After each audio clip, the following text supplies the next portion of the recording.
Begin with a number that is hard to hold in the head. 1.5 million. That is roughly how many young Americans were turned into soldiers on one stretch of sand dunes above Monterey Bay, between 1947 and 1975. Not deployed from there, made there. They arrived as civilians, in their own clothes, carrying their own suitcases. 8 weeks later, they left as something else. 1.5 million. That is the point. If they had stayed, Fort Ord would have been one of the largest cities in the state. Today, the same ground holds a university with about 6,700 students, a national monument with 90 miles of trails, a state park in the dunes, and 2 public golf courses. It also holds ground the public may not enter, roughly half of that monument. Nobody can say with confidence what is still buried in it. This is the dark story of Fort Ord, the base that manufactured an American army and then handed its land back with the receipts still attached. It began in 1917 with horses on coastal California the Army took because it was empty. Artillery needs somewhere to land. It grew through a world war, and then it found its real purpose in peacetime. For 28 years it ran a production line whose product was infantry, and during Vietnam it became the busiest such line in the country, with 50,000 people on the post at once. Then the war ended, the training stopped, and the Army spent 20 years deciding what a base is for when the country no longer needs that many soldiers. The answer arrived in 1991 from a commission in Washington. But 4 years before that decision, the Environmental Protection Agency had already reached one of its own. In 1990, Fort Ord was placed on the national list of the most contaminated sites in the United States, while it was still an operating post, while recruits were still living on it. What does a country owe the ground it uses to build an army? What happens to a place designed for one purpose when that purpose expires? And underneath both of those, the question this story keeps returning to: who is still paying for Fort Ord? Let us begin in 1917 with sand, artillery, and a piece of coastline nobody wanted. Start with the ground, because the ground is why any of this happened. The eastern shore of Monterey Bay is a long, shallow curve of sand. Behind the beach, the dunes rise and roll inland for a mile or more, held together by scrub and low grass, and behind the dunes, the land lifts into dry hills covered in oak and chaparral. Fog comes off the Pacific most mornings and burns away by noon. The soil is poor, the water is deep underground.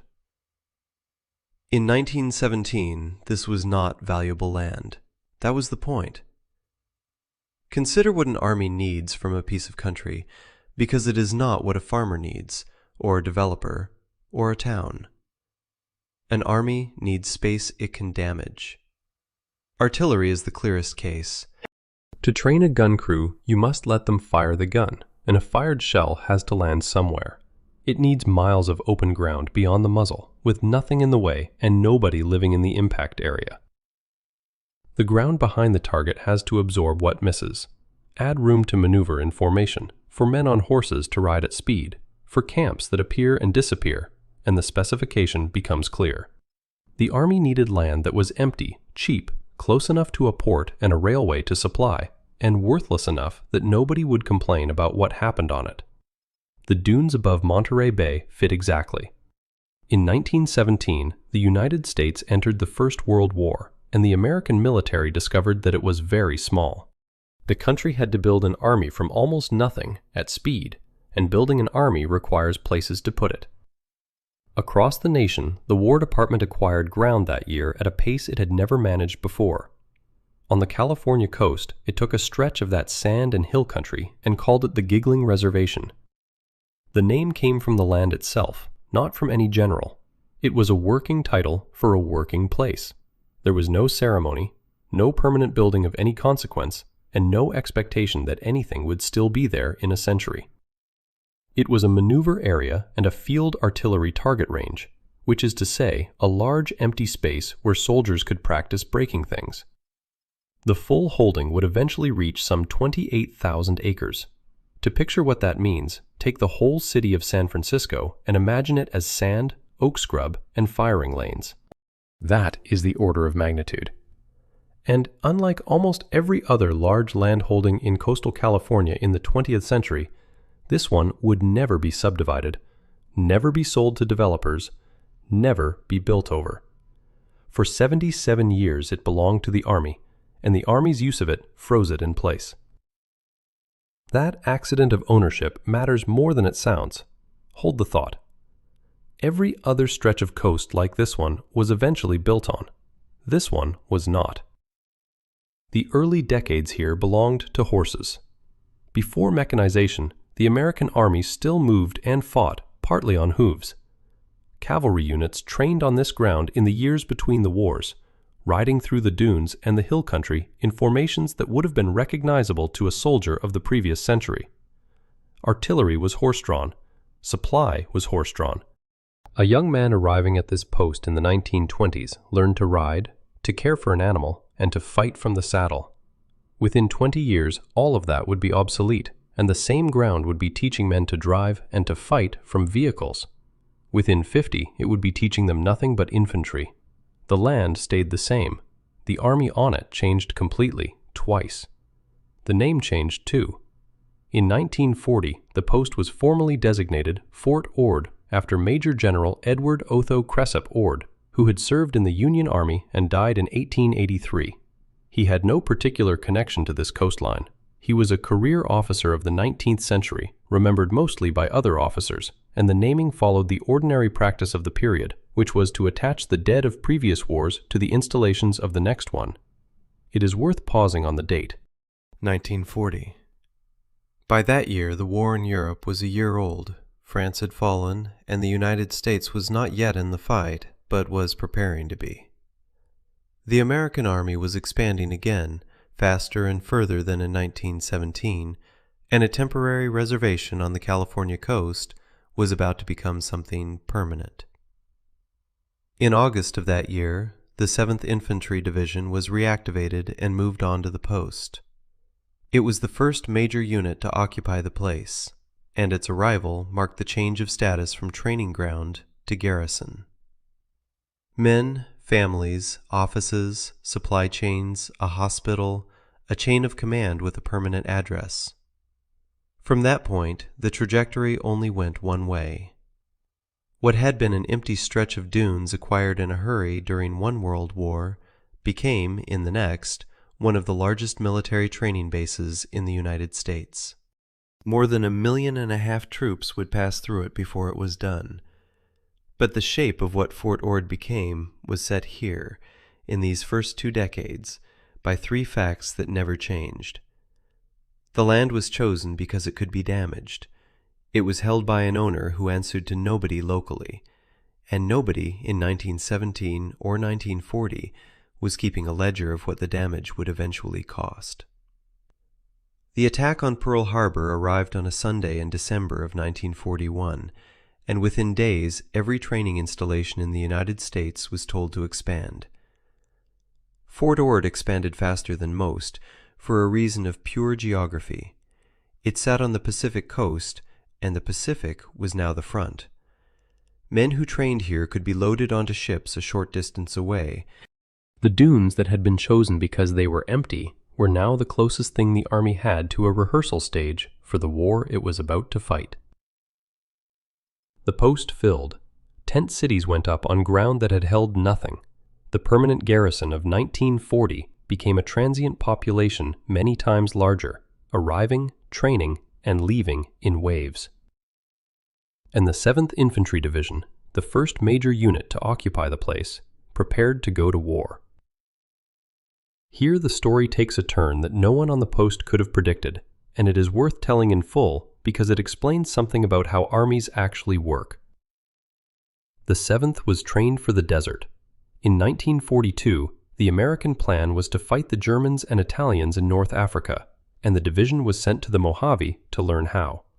They practiced in heat and dust and open ground on the assumption that they would fight there. Everything they were issued, everything they rehearsed, pointed at the Sahara. Then, in January of 1943, the plan changed. The commanders decided the 7th was no longer needed in North Africa, so the division came back to Fort Ord and began training for something else entirely. On the beaches below the dunes, the same men who had been learning desert warfare now practiced amphibious landings, going over the side, wading ashore, taking a beach under fire. The Pacific surf here is cold and heavy, and the fog comes in without warning, and none of that resembled the desert in any respect. Nobody told them where they were going.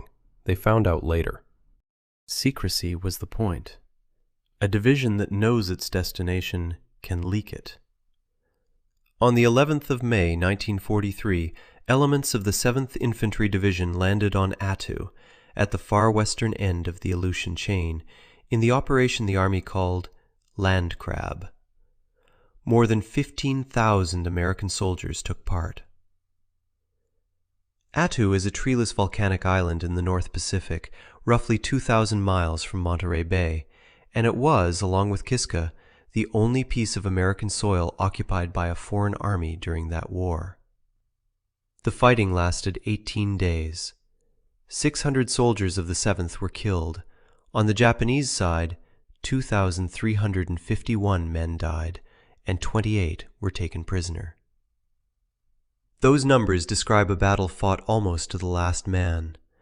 And the detail that stays with anyone who reads the accounts is this: the weather and the terrain injured more Americans than the enemy did. Men who had been issued equipment for one climate, then trained for a second, went ashore in a third. They lay in freezing muskeg in the fog. They suffered frostbite, trench foot, and exposure at a rate that outstripped the casualties from combat. The division that trained on a California beach in the sunshine took its worst losses to cold, not to the enemy, to the ground and the weather. That sequence, from the Mojave to Monterey Bay to the Aleutians, is not a story about incompetence. It is a story about how a war of that scale actually functions. Plans change faster than training can follow. Men are prepared for one thing and sent to another. And the place where they are prepared cannot know, while it is preparing them, what it is preparing them for. Fort Ord could only teach the general skills. The specifics belonged to wherever they went. For the rest of the war, the post ran at a scale nothing in its first 2 decades had suggested. It became one of the largest military training installations in the United States, and the number that gets quoted for the war years is more than 1.5 million troops processed. Take a moment with what that requires as a physical operation. Every one of those men had to be fed 3 times a day, housed, clothed, issued equipment, medically examined, taught, tested, and moved on. Water had to be found and treated. Sewage had to go somewhere. Rubbish had to go somewhere. Fuel arrived by the tanker load and was stored in tanks in the ground. Vehicles were maintained, which meant solvents and oils and the disposal of both. Ammunition was expended on ranges by the ton. None of this was recorded as damage. It was recorded, when it was recorded at all, as throughput. The war ended in 1945, and the enormous machine that had been built to feed it began to wind down across the country. Camps closed, tent cities came down, land went back to whatever it had been before. Fort Ord did not close. There were reasons for that, and all of them were about the ground. It had a deep water coast, a rail connection, a mild climate that allowed year-round training, 28,000 acres of ground already scarred and already owned, and a permanent garrison with buildings. In an army that was shrinking but not disappearing, those assets made it obvious. 2 years after the war, the post was given the job it would hold for the next 28 years, and the job would define everything that followed. It became a factory. The raw material was young men. The product was infantry. In 1947, the post was given a new organization with a bureaucratic name. the 4th Replacement Training Center. Strip the language away and the meaning is plain. A replacement is a soldier who fills a gap left by another soldier. The center existed to produce them continuously in peacetime, whether or not anyone was fighting. That idea was new. Before this, mass training happened when a war started and stopped when it ended. What began here in 1947 was different. It was a standing capacity, kept running through years when the country was not at war, so that it would already be running when the country was. For the next 28 years, Fort Ord did one thing, and it did it without pause. Between 1947 and 1975, more than 1.5 million recruits went through basic training on this ground. That is the figure that defines the place, and it is worth slowing down to understand what it describes. It does not describe men passing through on their way somewhere. It describes a transformation performed, one intake at a time, on a scale that has few parallels in American life. Consider the individual experience, because the number hides it. A young man arrives, usually by bus, usually early, usually with almost no idea what is about to happen. Within hours his hair is gone, his clothes are taken and replaced. He is issued equipment, assigned a number, put in a barracks with strangers, and told when to sleep, when to eat, when to stand, and where. For roughly 8 weeks his day is not his own. He is taught to march, to shoot, to maintain a weapon, to obey immediately, to move as part of a unit rather than as himself. The instruction is deliberately relentless because the point is not only skill, the point is to replace one set of habits with another. At the end of it, he is a soldier, or close enough for the army to send him on. Then the next intake arrives and it begins again. The cycle does not pause between groups, it overlaps them. Multiply that by 1.5 million, not once, continuously, for 28 years. The physical plant required to do this at that scale was itself a major construction project. Between 1952 and 1954, the Del E. Webb Construction Company built 42 permanent buildings on the post at a cost of more than $20 million. Among them were 31 dormitory buildings designed to house 7,000 men at once. 7,000 beds in one set of buildings on one post for the sole purpose of temporary occupancy by people who would leave in 2 months. That is the architecture of a conveyor. The buildings were not homes, they were stations on a line, designed to be filled, emptied, and filled again, and their design assumed that the line would never stop. $20 million in the early 1950s was serious federal money. It was the same signal we will see later in a different form, and it means the same thing both times. When a government builds permanent structures, it is stating that it expects to be there in 20 years. Around the training, an ordinary American town assembled itself. Fort Ord had housing for officers and married men, schools for their children, shops, clubs, medical facilities, and everything else a population of that size requires. The surrounding communities on the Monterey Peninsula grew alongside it. Seaside, Marina, and the towns nearby developed in relation to the post, employing people who worked on it and selling to the people who lived on it. By the 1950s, the economy of that stretch of coast was interlocked with the Army in the way that company towns everywhere are interlocked with the company. Other units came and went. The 194th Armored Brigade was activated here in 1957 and left for Fort Knox in 1960. Each arrival and departure changed the composition of the post without changing its central function, and in that same year, 1957, something else appeared on the eastern edge of the land that had nothing to do with soldiers. A motor racing circuit was built there, Laguna Seca. It occupied a piece of ground on the inland side of the reservation, and it would become one of the best-known racetracks in the United States, hosting international motorsport for decades. That detail is easy to pass over, and it should not be. It is the first sign of something this story will return to repeatedly. Land held by the Army, and therefore not built on, turned out to be useful for things nobody planned. A racetrack needs a large, empty piece of ground near a population center. So does an artillery range. The requirements overlap. Fort Ord was, without intending it, preserving the only large undeveloped coastal property in one of the most desirable regions in California. Through the 1950s, the pattern held. Recruits arrived, were processed, and left. Korea came and went, and the demand rose and fell with it. The buildings filled and emptied on a cycle measured in weeks.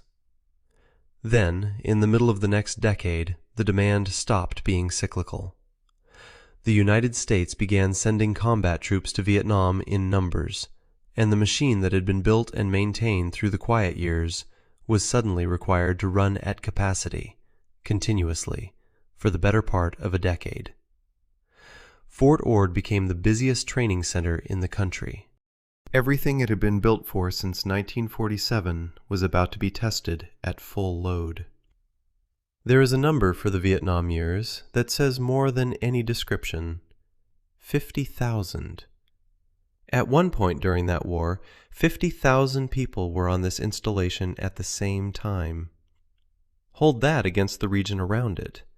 The Monterey Peninsula in the 1960s was a string of small coastal towns. Fort Ord, at its fullest, held more people than any of them. It was, in population terms, one of the larger settlements on the central California coast, and almost none of its residents had chosen to be there or expected to stay. The post had become the chief training center in the nation. What that meant in practice was continuous operation. The cycles that had once risen and fallen with need now simply ran, intake after intake, for years. Buses came through the gate. Men who had been students, mechanics, farm workers, and clerks arrived, and 8 weeks later, a different set of men in the same uniforms left for advanced training and then for Southeast Asia.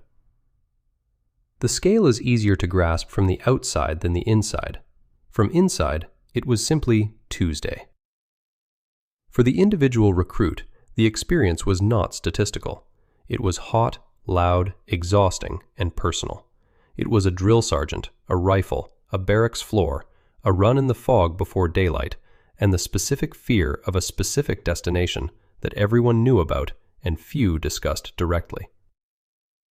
For the institution, it was throughput, a rate, a number on a report that had to stay high.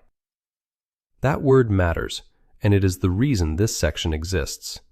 An organization running at full capacity for a decade optimizes for one thing, which is keeping the line moving.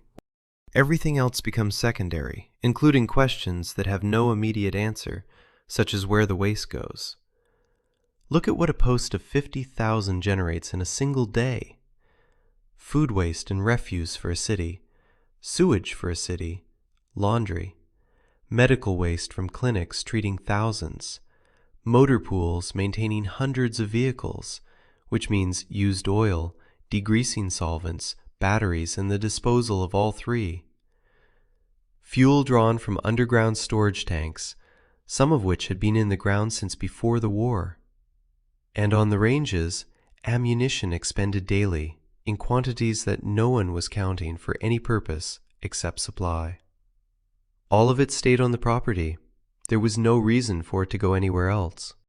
The Army owned 28,000 acres, and burying or burning waste on land you own was, at the time, standard practice at every installation in the country. A landfill grew on the post. It would eventually cover 150 acres. That is not a rubbish tip. That is a district. None of this was concealed, and none of it was unusual. That is the point worth holding on to. Nobody at Fort Ord was doing anything that Fort Benning or Fort Bragg was not also doing. The practices were the eras, not the posts. What differed later was the ground underneath, and who ended up living on top of it. The 8,000-acre range absorbed the other kind of residue. An impact area is exactly what it sounds like. Shells and other munitions are fired into it, and they land, and most of them function as designed. A percentage does not. Across decades of continuous use, that percentage accumulates, scattered across thousands of acres of oak scrub and sand at unknown depths in unknown quantity. Nobody plotted where each one fell. There was no reason to. A map of duds is only useful to somebody who intends to walk there one day, and in 1968, nobody did. The range existed to be fired into, and it was assumed it would be fired into indefinitely. Meanwhile, the war itself moved through the post in a way that changed its character. Basic training in the middle 1960s was training for a specific war, and everyone in the barracks knew it. The men going through were younger on average than the volunteers of the 1950s, and many had been drafted. The mood of the country outside the gate was shifting from support to argument to open opposition, and the recruits came from that country, carrying its argument with them. None of that changed the schedule. The line kept moving. It had one job and no opinion. By the early 1970s, the war was winding down. American troop numbers in Vietnam fell year on year. Conscription ended, and the United States moved to an all-volunteer force, which meant fewer people entering the Army and a different kind of person entering it. An all-volunteer army does not need 1.5 million men processed through a single coastal post. In 1975, the final basic training classes were held at Fort Ord. The last intake went through. Nobody replaced it. That sentence is quiet, and it deserves more weight than it usually gets. For 28 years, the entire justification for this installation had been the making of soldiers at scale. In 1975, that justification ended, permanently. The post did not close. It kept a garrison, kept units, kept a mission of a different kind for another 19 years. But the thing it had been built to do, the thing that explained the barracks and the ranges and the 28,000 acres, was finished. From that year onward, Fort Ord was an installation looking for a reason. And in the background, unmeasured and undiscussed, the ground had been absorbing the byproducts of that whole enterprise for nearly 3 decades. Nobody had yet gone looking for what was down there. In 15 years, somebody would. An installation without a mission does not vanish. It waits. Budgets keep arriving. Grass keeps being cut. After 1975, Fort Ord entered a long second life that lasted 19 years, and is almost entirely absent from the popular memory of the place. Ask anyone who knows the name, and they will tell you about basic training. Very few will tell you what happened afterwards, because what happened afterwards was ordinary. The post became a garrison. Units were stationed here, trained here, at a normal peacetime tempo, and deployed from here when required. Families lived on it. Children went to school on it. The commissary opened in the morning and closed in the evening. It was, in those years, a large and unremarkable American Army post on an unusually beautiful piece of coast. But the arithmetic underneath it had changed permanently, and everyone in the Department of Defense could see it. Here is the problem in its simplest form. Fort Ord occupied 28,000 acres of coastal California, some of the most valuable real estate in the United States, and it no longer did the one thing that had justified holding that much land. A garrison does not need an 8,000-acre impact range. A garrison does not need 31 dormitories built for 7,000 transient recruits. The post was, from 1975 onward, substantially larger than its purpose. That mismatch is what closes bases. Not scandal, not failure, not anything dramatic. A slow accumulation of the observation that the asset exceeds the need, repeated in budget cycle after budget cycle, until somebody with the authority to act on it does. The mechanism arrived in the late 1980s, and it was built specifically because the ordinary political process could not do the job. Every base sits in a congressional district. Every district has a representative whose constituents work there. Ask Congress to close bases one at a time, and the answer will always be that this particular base is essential and some other base should close instead. So the country designed a machine to take the decision out of individual hands. An independent commission would examine the entire inventory, draw up a single list, and send it forward to be accepted or rejected whole.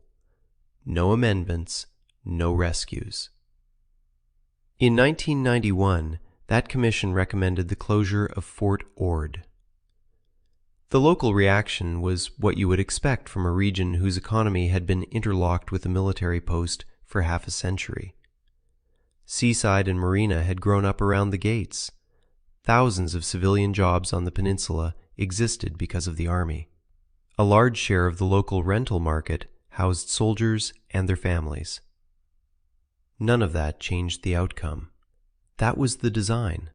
The machine was built to be deaf to exactly this.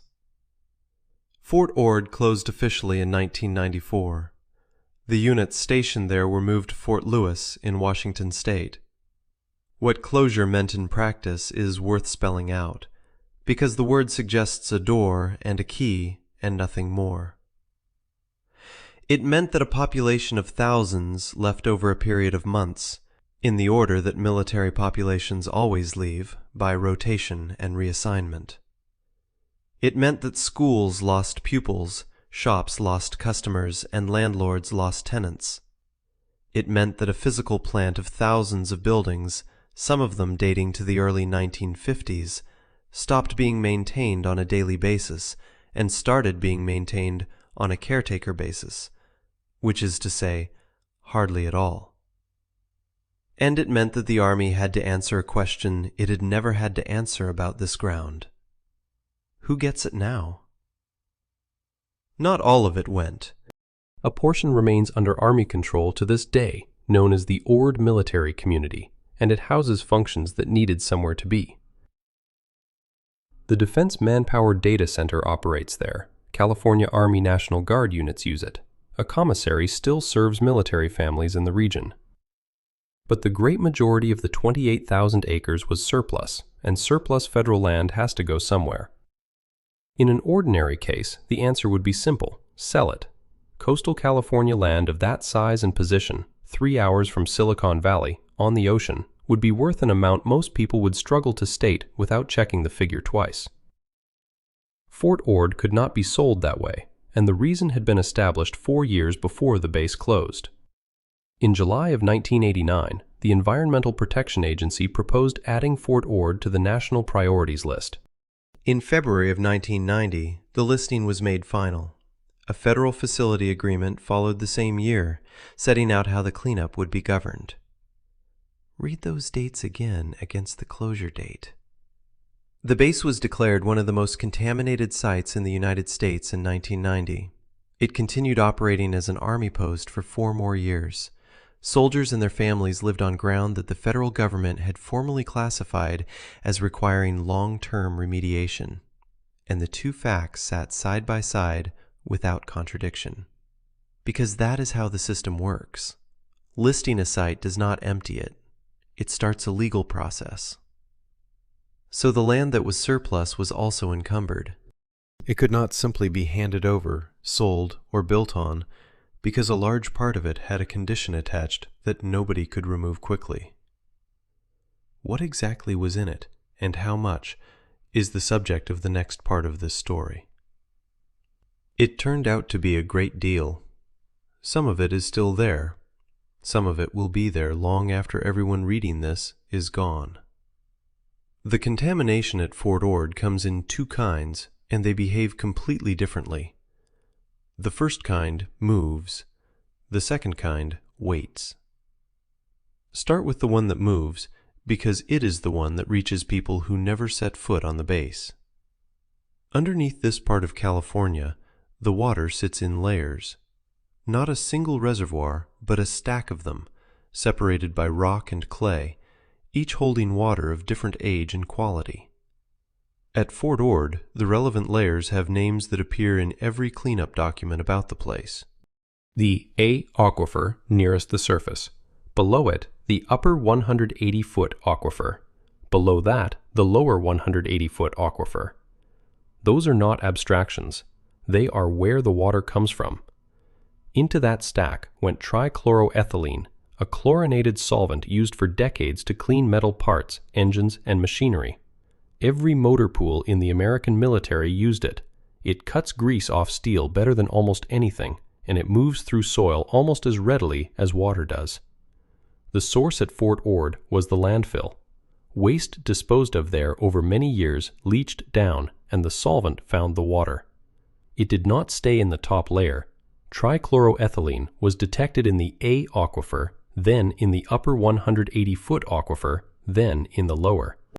3 separate levels of groundwater beneath a coastal California county, carrying an industrial degreaser that was never supposed to leave a workshop floor. Alongside it, petroleum. Underground storage tanks holding fuel had been in the ground for decades, and tanks of that era leaked. Not dramatically. Slowly, from seams and fittings, over years, into the soil around them. That is the moving kind. Now the other. Across the eastern side of the property lies a firing range of roughly 8,000 acres, used for decades as the place where munitions were sent to land. Most functioned. A fraction did not, and a fraction of an enormous number is still an enormous number. Nobody can say exactly how many unexploded items are out there. That is not evasion. It is the actual state of knowledge. They were fired over many years by many units into thousands of acres of scrub, sand, and steep gullies. No one recorded where each one fell, because at the time there was no reason to imagine anyone would ever want to walk across it. Now people do want to walk across it, and that is the problem. An unexploded shell does not become safe with age. In some respects, it becomes less predictable, as casings corrode and the chemistry inside them changes. Clearing such ground is not a matter of sweeping at once. It is done by hand, in grids, with detectors, item by item, by people trained to identify what they find and destroy it in place. At 8,000 acres, that is not a project. It is a career. Several careers, handed from one team to the next. The federal response began before the base closed. In July of 1989, the Environmental Protection Agency proposed Fort Ord for the National Priorities List. In February of 1990, the listing became final, making this Superfund ground. A federal facility agreement in the same year set out who would do what. Note what that sequence establishes. The contamination was not discovered when the Army left. It was documented while the Army was still there. The scale of the response can be read in one pair of numbers.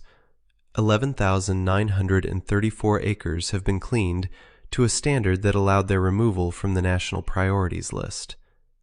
15,893 acres remain on it. More than half of the property is still, formally, a Superfund site. 35 years after the listing, 31 years after the base closed. The Army continues to work on it. Groundwater is pumped, treated, and monitored. Soil gas is measured. The landfill has been addressed. Ordnance clearance continues on the impact range, acre by acre, with the intention of eventually transferring that ground to the Bureau of Land Management as a habitat reserve. And here the story arrives at the detail that makes Fort Ord unlike almost any other closed base in the country. Roughly half of the national monument that now sits on this land is closed to the public. Not seasonally, not for restoration. Closed because of what may still be under the surface of it. Think what that means as geography. A protected area established for the public with more than 90 miles of trails, much of which cannot be entered at all. The reason is not ecological sensitivity. The reason is that a walker might step on something fired there 40 or 60 years ago by a soldier who was 20 at the time and is now dead of old age. The land is simultaneously protected and prohibited. preserved for the public and withheld from it by the same history. And the two kinds of contamination produce two completely different timelines. Groundwater can be pumped and treated, and the plumes shrink measurably year by year. That work has an end, even if the end is distant. Ordnance clearance has no such arithmetic. You cannot treat it in bulk. You can only find items and remove them, one at a time, and then declare a level of confidence about ground you have searched. Confidence is not the same as certainty. Everyone involved knows it and says so.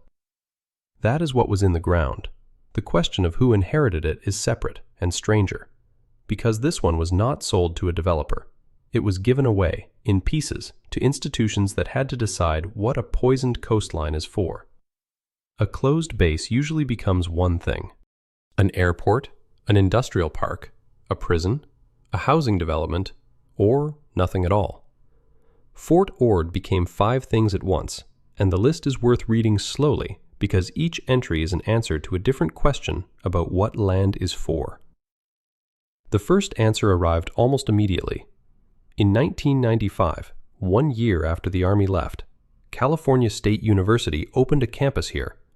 It is called California State University, Monterey Bay, and it teaches roughly 6,700 students.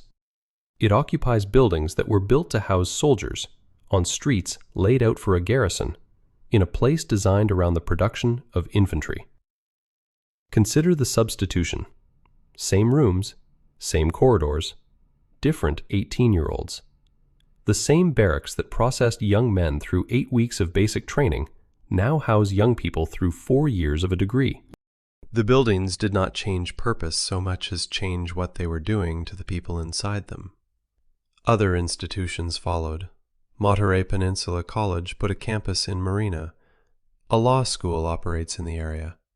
Together, they turned a training post into a place where people are taught to think, not to obey. What had been a single-purpose military property became, in part, an education district. The second answer was recreational, and it came early too. On the 16th of January, 1997, 2 golf courses on the former post opened to the public. Bayonet and Black Horse had been built for soldiers and officers. Now anyone could book a tee time on ground that had been closed to civilians for most of a century. The third answer came from the ocean side. In 2009, Fort Ord Dunes State Park was created on the coastal strip. Those are the dunes from the first minutes of this story, the ones the Army bought in 1917 because they were empty and worthless. They are now a state park, with a view of Monterey Bay that developers spent the 20th century unable to buy. The fourth answer is the largest and the strangest. On the 20th of April, 2012, a portion of the land amounting to 14,651 acres was designated the Fort Ord National Monument. It holds more than 91 miles of recreational trails, and it protects habitat that exists in this form almost nowhere else on the California coast. And it exists only because the Army was there. That sentence is not a joke. It is the mechanism. That is the paradox this story has been walking toward since the first section. Every comparable stretch of coastal California was subdivided, sold, and built over during the 20th century. This one was not, because it belonged to an institution that used it for artillery and answered to nobody locally. The very thing that damaged the land is the thing that saved it from development. Maquis chaparral, rare plants, oak woodland, and the animals in them survive on this ground because for 77 years the only permitted activity was war training. Then there is the fifth answer, which is not really an answer at all. Roughly half of that national monument is closed. The trails end at signs. Beyond them is ground that has not been cleared of ordnance. Until it is, nobody walks there. Not rangers, not researchers. Nobody. The Army continues that clearance with the intention of eventually handing the impact range to the Bureau of Land Management as a habitat reserve. So the monument protects land that partly cannot be visited, for reasons that have nothing to do with conservation. The gate is not there to keep the public out of nature. It is there so nothing kills anyone. Alongside all of this, ordinary life resumed on the peninsula. A Veterans Transition Center operates on the former post, and the numbers it reports are a reminder that the base produced people as well as waste. It has served 4,155 single veterans and 351 veterans with families. Some of the men this place made are still being looked after by it, decades later, in different buildings, for different reasons. The Ord military community remains in Army hands. A cooperative agreement signed in 2007 covers environmental services across 3,484 acres. The machinery by which cleanup and reuse are coordinated between the Army and local authorities. And the racetrack that appeared on the eastern edge in 1957 is still there, still hosting international motorsport, on ground that was once part of an artillery reservation. Step back and look at the whole property now. A university with 6,700 students, a national monument of nearly 15,000 acres, half of it closed, a state park in the dunes, 2 public golf courses, a racetrack, a working Army enclave. 15,893 acres still listed as a federal Superfund site. And, scattered through parts of it, buildings that nobody has repurposed and nobody has demolished, standing empty since 1994 with their windows out. All of that is the same place. One fence line, once. All of it is the consequence of one decision made in 1917, that this particular coastline was expendable. There is no single owner to praise or blame for what it became. There is a university system, a federal land agency, a state parks department, a county, several cities, the Army, and a set of legal agreements binding them into an arrangement that nobody designed from scratch. Which brings us to the question the whole story has been circling, and to the 2 honest ways of answering it. Who is still paying for Fort Ord? There are 2 honest answers, held by reasonable people, built from exactly the same facts. It is worth setting them side by side. For some, this is a story of a system that worked. A country facing 2 world wars and a cold one needed somewhere to turn civilians into soldiers, at scale, fast. It found an empty stretch of coast, bought it cheaply, and built the capacity. That capacity produced more than 1.5 million trained men across 28 years, and those men went where the country sent them. The post did precisely what it was created to do. When the need ended, the country stopped paying for it. That is discipline, not failure. Governments are criticized endlessly for funding things past their usefulness, and here was a case where an independent commission looked at an asset that exceeded its purpose and closed it, against local political interest. And then something unusual happened. Instead of selling 28,000 acres of prime California coast to the highest bidder, the land went to a university, a national monument, a state park, and public golf courses. The habitat that survived because of military occupation is now permanently protected. The buildings that housed recruits now house students. In that reading, the ending is close to the best available. A base was closed on schedule. The land came out of it protected rather than paved. Very few closures anywhere ended better. For others, the same sequence reads differently. In that reading, the country chose this coastline in 1917 precisely because it was expendable, used it for 77 years without ever entering the damage on any ledger, and then handed back a property that cannot be fully used, cannot be fully cleaned, and will not be finished within the lifetime of anyone now working on it. 15,893 acres remain on the Superfund list. Solvent reached 3 separate aquifers. Half of a national monument is closed to the public because nobody can say what is under it. The land was declared one of the most contaminated sites in the country in 1990, while soldiers and their families were still living on it, and the base stayed open for 4 more years. The federal government stopped paying for a base. It did not stop owing for the ground. Those are different obligations, and only one of them appeared in the budget. Both readings use the same numbers. That is what makes this hard rather than simple. 3 things follow, whichever version you find more convincing. The first is about arithmetic. The cost of a military installation is not what it costs to run. It is what it costs to run plus what it costs to end. And the second figure is almost never calculated when the first is approved. Nobody in 1917 or 1952 or 1968 was recording a liability. They were recording throughput. The second is about who carries it. The men who trained here mostly did not stay. The waste did. The people living around Monterey Bay today did not fire a single round into that impact area.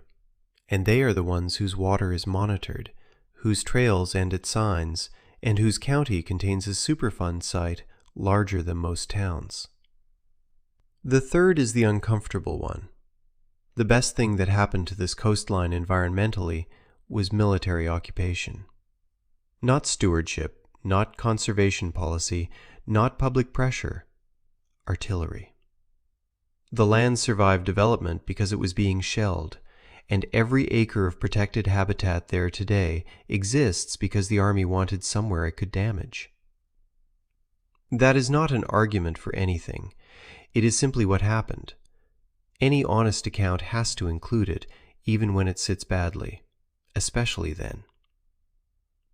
There is no clean ending available here, and it would be dishonest to invent one for a tidy finish. The work is unfinished by design, not by neglect. What there is instead is a piece of California coast on a Tuesday morning. Fog on the dunes, burning off toward noon.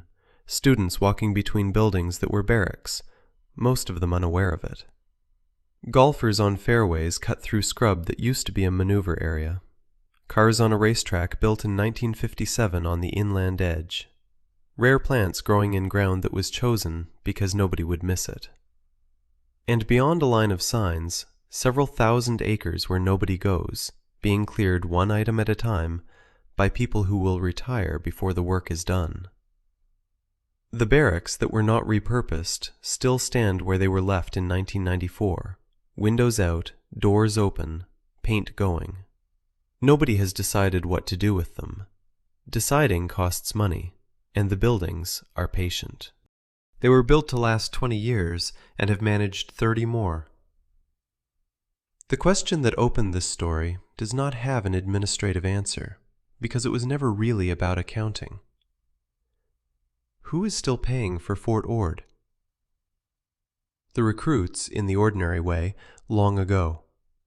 The communities on this peninsula, which grew around a post that no longer exists. The federal taxpayer, in installments, indefinitely.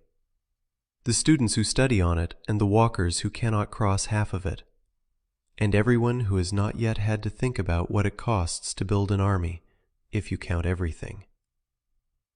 1.5 million men were made on this ground, one intake at a time. The ground remembers all of them, and it is not finished being cleared.